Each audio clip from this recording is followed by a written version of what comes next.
जय माता रानी। सभी भक्तों को नवरात्रि की हार्दिक शुभकामनाएं। आज आप इस वीडियो में सुनिए दुर्गा सप्तशती, श्री दुर्गा कवच, अर्गला स्तोत्र एवं कीलक।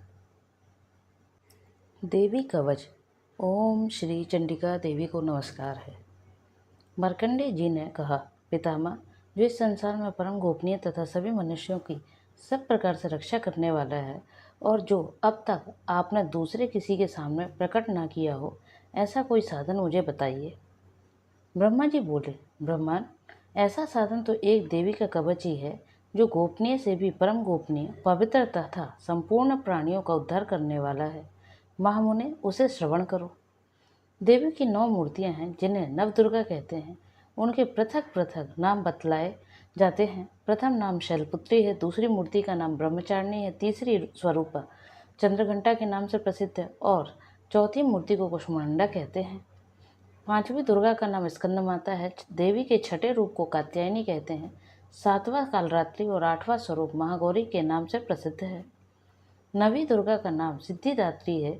ये सब नाम सर्वज्ञ महात्मा वेद भगवान के द्वारा ही प्रतिपादित हुए हैं। जो मनुष्य अग्नि में जल रहा हो, रणभूमि में शत्रु से घिर गया हो, विषम संकट में फंस गया हो तथा इस प्रकार भय से आतुर होकर जो भगवती की शरण में प्राप्त हुए हों, उनका कभी अमंगल नहीं होता। युद्ध के समय में संकट में पड़ने पर भी उनके ऊपर कोई विपत्ति नहीं दिखाई देती। उन्हें शोक, दुख और भय की प्राप्ति नहीं होती। जिन्होंने भक्ति पूर्वक देवी का स्मरण किया है, उनका निश्चय ही अभ्युदय होता है। देवेश्वरी, जो तुम्हारा चिंतन करते हैं उनकी तुम निसंदेह रक्षा करती हो। चामुंडा देवी प्रेत का आरूढ़ होती है।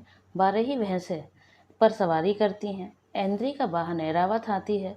वैष्णवी देवी गरुड़ पर ही आसन जमाती हैं। महेश्वरी वृषभ पर आरूढ़ होती हैं। कौमारी का वाहन मयूर है। भगवान विष्णु की प्रियतमा लक्ष्मी देवी कमल के आसन पर विराजमान है और हाथों में कमल धारण किए हुए हैं।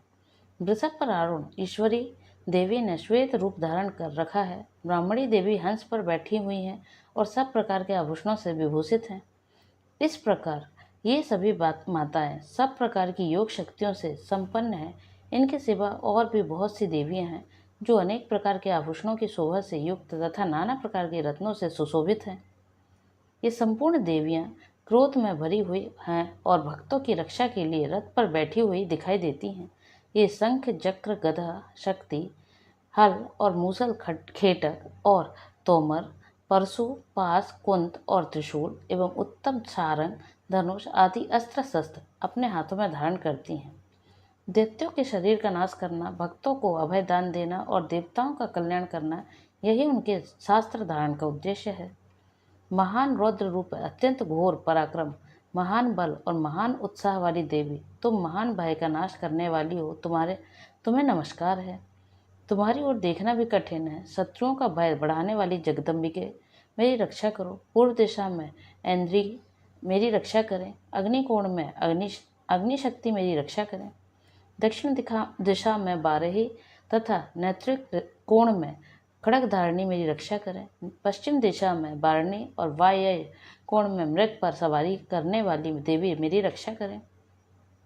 उत्तर दिशा में कौमारी और ईशान कोण में शूल धारणी रक्षा करें। ब्रह्माणी, तुम ऊपर की ओर से मेरी रक्षा करो और वैष्णवी देवी नीचे की ओर से मेरी रक्षा करें। इसी प्रकार सबको अपना वाहन बनाने वाली चामुंडा देवी दासों दिशाओं में मेरी रक्षा करें। जया आगे से और विजया पीछे से मेरी रक्षा करें। वाम भाग में अजित और दक्षिण भाग में अपराजिता रक्षा करें। उद्योतिनी शिखा की रक्षा करें। उमा मेरे मस्तक पर विराजमान होकर रक्षा करें। ललाट में मालाधारी रक्षा करें और यशस्विनी मोरी भौहों का संरक्षण करें। भौहों के मध्य में त्रिनेत्रा और नथनों की यम घंटा देवी रक्षा करें। दोनों नेत्रों के मध्य भाग में शंखनी और कानों की द्वारवासिनी रक्षा करें। कालिका देवी कपोलों की तथा भगवती शंकरी कानों के मूल की रक्षा करें। नासिका में सुगंधा और ऊपर के ओंठ में चर्चिका देवी रक्षा करें। नीचे के ओंठ में अमृत कला तथा जिह्वा में सरस्वती देवी रक्षा करें। कौमारी दांतों की और चंडिका कंठ प्रदेश की रक्षा करें। चित्र घंटा गले की घाटी की और महामाया तालु में रहकर रक्षा करें। कामाक्षी टोढ़ी की और सर्वमंगला मेरी वाणी की रक्षा करें। भद्रकाली ग्रीवा में और धनुधरी पृष्ठवंश में रहकर रक्षा करें। कंठ के बाहरी भाग में नील ग्रीवा और कंठ की नली में नल कुबरी रक्षा करें। दोनों कंधों में खड्गग्नि और मेरी दोनों भुजाओं की वज्रधारणी रक्षा करें। दोनों हाथों में दंडनी और अंगुलियों में अंबिका रक्षा करें। शूलेश्वरी नखों की रक्षा करें। कुलेश्वरी कुछी में रहकर रक्षा करें। महादेवी दोनों स्तनों की ओर और शोक निवासिनी देवी मन की रक्षा करें। ललिता देवी हृदय में और शूल धारणी उदार में रहकर रक्षा करें। नाभि में कामिनी और गुहा भाग में गुहेश्वरी रक्षा करें। पूतना और कामिका लिंग की और महिष वाहिनी गुदा की रक्षा करें। भगवती कटी भाग की में और बिंदवासिनी घुटनों की रक्षा करें। संपूर्ण कामनाओं को देने वाली महाबला देवी दोनों पिंडलियों की रक्षा करें। नारसिंही दोनों घुट्टियों की और तेजसी दोनों देवी दोनों चरणों के पृष्ठ भाग की रक्षा करें। श्रीदेवी पैरों की अंगुलियों में और तलवासनी पैरों के तालुओं में रहकर रक्षा करें। अपनी दाढ़ों के कारण भयंकर दिखने वाली दंत्रस्ट्रा काली देवी नखों की और ऊर्ध्वेश्वर केशविनी देवी केशों की रक्षा करें। रोमावलियों में के छिद्रों में कौवेरी तथा और त्वचा की वागेश्वरी देवी रक्षा करें।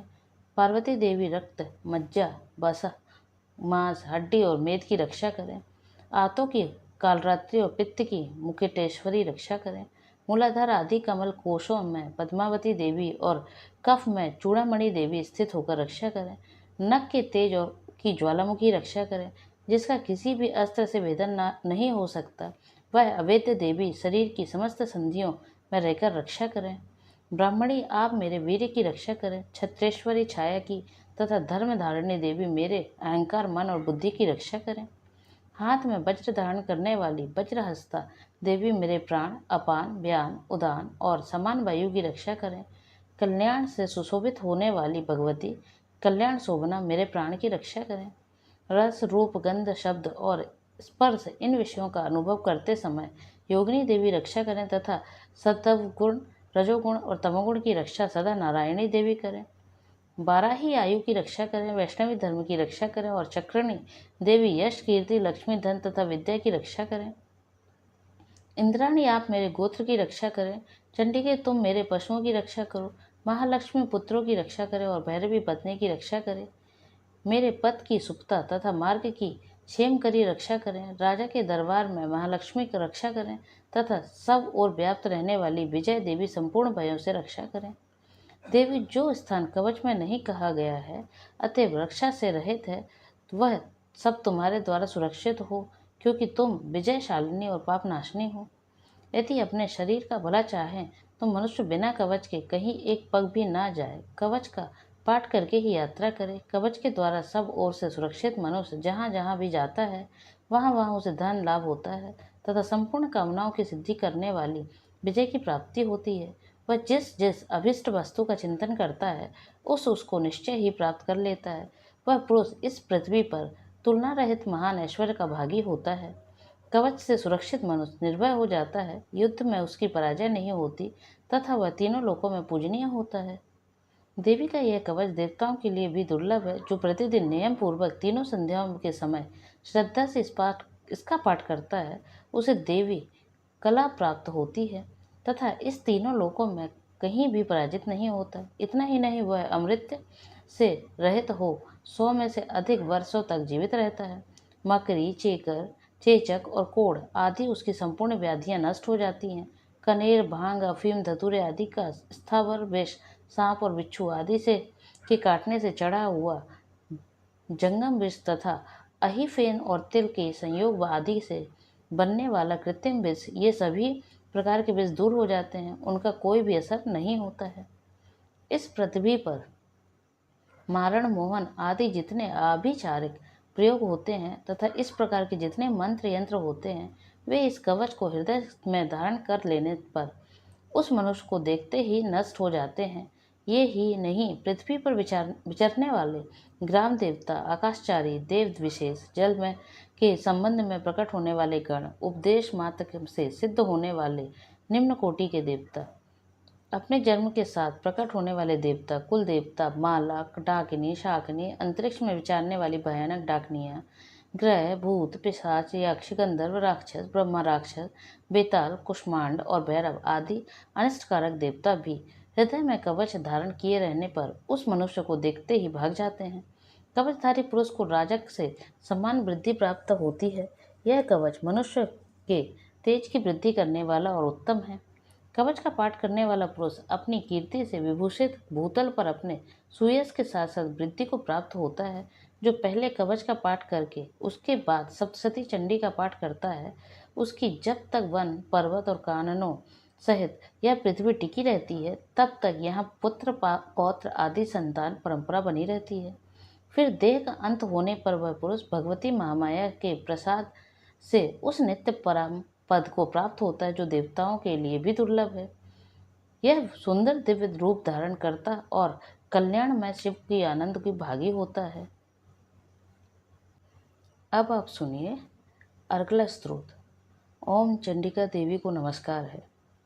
मार्कंडेय जी कहते हैं, जयंती मंगला काली, भद्रकाली कपालिनी, दुर्गा क्षमा शिवा धात्री, स्वाहा और स्वधा, इन नामों से प्रसिद्ध जगदम्बिके, तुम्हें मेरा नमस्कार हो। देवी चामुंडे, तुम्हारी जय हो। संपूर्ण प्राणियों की पीड़ा हरने वाली देवी, तुम्हारी जय हो। सब में व्याप्त रहने वाली देवी, तुम्हारी जय हो। कालरात्रि, तुम्हें नमस्कार हो।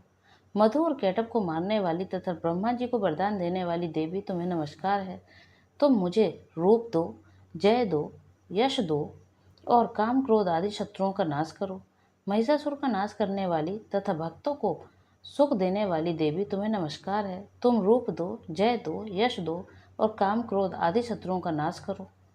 रक्त बीज का वध और चंड मुंड का विनाश करने वाली देवी, तुम रूप दो, जय दो, यश दो और काम क्रोध आदि शत्रुओं का नाश करो। शुंभ और निशुंभ तथा धूम्रलोचन का मर्दन करने वाली देवी, तुम रूप दो, जय दो, यश दो और काम क्रोध आदि शत्रुओं का नाश करो। सबके द्वारा वंदित युगल चरणों वाली तथा संपूर्ण सौभाग्य प्रदान करने वाली देवी, तुम रूप दो, जय दो, यश दो और काम क्रोध आदि शत्रुओं का नाश करो। देवी, तुम्हारे रूप और चरित्र अचिंत्य हैं। तुम समस्त शत्रुओं का नाश करने वाली हो। तुम रूप दो, जय दो, यश दो और काम क्रोध आदि शत्रुओं का नाश करो। पापों को दूर करने वाली चंडिके, जो भक्ति पूर्वक तुम्हारे चरणों में सर्वदा मस्तक झुकाते हैं, उन्हें रूप दो, जय दो, यश दो और काम क्रोध आदि शत्रुओं का नाश करो। रोगों का नाश करने वाली चंडिके, जो भक्ति पूर्वक तुम्हारी स्तुति करते हैं, उन्हें तुम रूप दो, जय दो, यश दो और काम क्रोध आदि शत्रुओं का नाश करो। चंडिके, इस संसार में जो भक्ति पूर्वक तुम्हारी पूजा करते हैं, उन्हें रूप दो, जय दो, यश दो और काम क्रोध आदि शत्रुओं का नाश करो। मुझे सौभाग्य और आरोग्य दो, परम सुख दो, रूप दो, जय दो, यश दो और काम क्रोध आदि शत्रुओं का नाश करो। जो मुँह से द्वेष करते हो, उनका नाश और मेरे बल की वृद्धि करो। रूप दो, जय दो, यश दो और काम क्रोध आदि शत्रुओं का नाश करो। देवी, मेरा कल्याण करो, मुझे उत्तम संपत्ति प्रदान करो। रूप दो, जय दो, यश दो और काम क्रोध आदि शत्रुओं का नाश करो। अंबिके, देवता और असुर दोनों ही अपने माथे के मुकुट की मणियों को तुम्हारे चरणों पर घिसते हैं। तुम रूप दो, जय दो, यश दो और काम क्रोध आदि शत्रुओं का नाश करो। तुम अपने भक्तजन को विद्वान, यशस्वी और लक्ष्मीवान बनाओ तथा रूप दो, जय दो, यश दो और काम क्रोध आदि शत्रुओं का नाश करो। प्रचंड दैत्यों के दर्प का दलन करने वाली चंडिके, तुम शरणागत को रूप दो, जय दो, यश दो और काम क्रोध आदि शत्रुओं का नाश करो।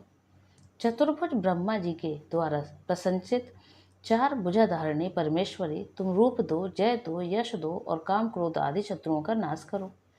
देवी अंबिके, भगवान विष्णु नित्य निरंतर भक्तिपूर्वक तुम्हारी स्तुति करते हैं। तुम रूप दो, जय दो, यश दो और काम क्रोध आदि शत्रुओं का नाश करो। हिमालय कन्या पार्वती के पति महादेव जी के द्वारा होने वाली परमेश्वरी, तुम रूप दो, जय दो, यश दो और काम क्रोध आदि शत्रुओं का नाश करो। सचीपति इंद्र के द्वारा सद्भाव से पूजित होने वाले परमेश्वरी, तुम रूप दो, जय दो, यश दो और काम क्रोध आदि शत्रुओं का नाश करो। प्रचंड भुजदंडों वाले दैत्यों का घमंड चूर करने वाली देवी, तुम रूप दो, जय दो, यश दो और काम क्रोध आदि शत्रुओं का नाश करो। देवी अंबिके, तुम अपने भक्तजनों को सदा असीम आनंद प्रदान करती हो। मुझे रूप दो, जय दो, यश दो और काम क्रोध आदि शत्रुओं का नाश करो। मन की इच्छा के अनुसार चलने वाली मनोहर पत्नी प्रदान करो, जो दुर्गम संसार में से तारने वाली तथा उत्तम कुल में जन्मी हो। जो मनुष्य इस स्तोत्र का पाठ करके सप्तसती रूपी महास्तोत्र का पाठ करता है, वह सप्तसती की जप संख्या से मिलने वाले श्रेष्ठ फल को प्राप्त होता है। साथ ही वह प्रचुर संपत्ति भी प्राप्त कर लेता है। इति देव्या अर्गला स्तोत्रम संपूर्णम। अथ कीलकम। ओम नमः चंडिकाय नमः। मार्कंडेय जी कहते हैं, विशुद्ध ज्ञान ही जिनका शरीर है, तीनों वेद ही जिनके तीन दिव्य नेत्र हैं, जो कल्याण प्राप्ति के हेतु हैं तथा उनके अपने मस्तक पर अर्धचंद्र का मुकुट धारण करते हैं, उन भगवान शिव को नमस्कार है। मंत्रों का जो अभिकीलक है, अर्थात मंत्रों की सिद्धि में विघ्न उपस्थित करने वाले शाप रूपी कीलक का निवारण करने वाला है, उस सप्तसती स्त्रोत को संपूर्ण रूप से जानना चाहिए और जानकर उसकी उपासना करनी चाहिए। यद्यपि सप्तसती के अतिरिक्त अन्य मंत्रों के जप में भी जो निरंतर लगा रहता है, वह भी कल्याण का भागी होता है। उसके भी उच्चाटन आदि कर्म सिद्ध होते हैं, उसे भी समस्त दुर्लभ वस्तुओं की प्राप्ति होती है। तथापि जो अन्य मंत्रों को जप न करके केवल इस सप्तसती नामक स्त्रोत से ही देवी की स्तुति करते हैं, उन्हें स्तुति मात्र से ही सच्चिदानंद स्वरूपिणी देवी सिद्ध हो जाती हैं। उन्हें अपने कार्य की सिद्धि के लिए मंत्र, औषधि तथा अन्य किसी साधन के उपयोग की आवश्यकता नहीं रहती। बिना जप के उनके उच्चाटन आदि समस्त अभिचारक कर्म सिद्ध हो जाते हैं।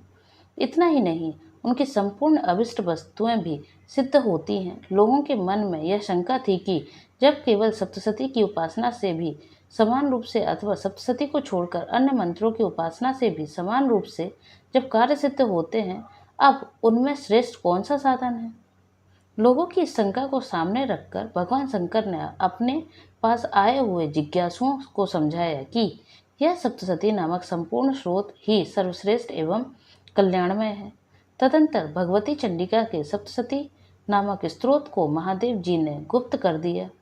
सप्तसती के पाठ में से जो पुण्य प्राप्त होता है, उसकी कभी समाप्ति नहीं होती, किंतु अन्य मंत्रों के जप जन्य पुण्य की समाप्ति हो जाती है। अतः भगवान शिव ने अन्य मंत्रों की अपेक्षा जो सप्तसती की ही श्रेष्ठता का निर्णय किया, उसे यथार्थ ही जानना चाहिए। अन्य मंत्रों का जप करने वाला पुरुष भी यदि सप्तसती के स्रोत को और जप का अनुष्ठान कर ले, तो वह भी संपूर्ण रूप से ही कल्याण का भागी होता है। इसमें तनिक भी संदेह नहीं है। जो साधक कृष्ण पक्ष की चतुर्थदशी अथवा अष्टमी को एकाग्रचित होकर भगवती की सेवा में अपना सर्वस्व समर्पित कर देता है और फिर उसे प्रसाद रूप में ग्रहण करता है, उसी पर भगवती प्रसन्न होती हैं, अन्यथा उसकी प्रसन्नता नहीं प्राप्त होती।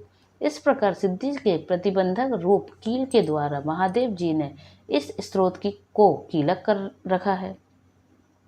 जो पूर्वोत्तर रीति से निष्कीलन करके इस सप्तसती स्त्रोत का प्रतिदिन स्पष्ट उच्चारण पूर्वक पाठ करता है, वह मनुष्य सिद्ध हो जाता है, वही देवी का पार्षद होता है और वही गांधर्व भी होता है। सर्वत्र विचरते रहने पर भी इस संसार में उसे कहीं भी भय नहीं होता। वह अपमृत्यु के बस में नहीं पड़ता तथा देह त्यागने के अनंतर मोक्ष प्राप्त कर लेता है। अतः कीलन को जानकर उसका परिहार करके ही सप्तसती का पाठ आरंभ करें। जो ऐसा ही करता, उसका नाश हो जाता है। इसलिए कीलक और निष्कीलन का ज्ञान प्राप्त करने पर ही यह स्रोत निर्दोष होता है और विद्वान पुरुष इस निर्दोष स्रोत का ही पाठ आरंभ करते हैं। स्त्रियों में जो कुछ भी सौभाग्य आदि दृष्टिगोचर होता है, वह सब देवी के प्रसाद का ही फल है। अतः इस कल्याणमय स्रोत का सदा जप करना चाहिए। इस स्रोत का मंद स्वर में से पाठ करने पर स्वल्प फल की प्राप्ति होती है और उच्च स्वर में पाठ करने पर पूर्ण फल की सिद्धि होती है। अतः उच्च स्वर से ही इसका पाठ आरंभ करना चाहिए।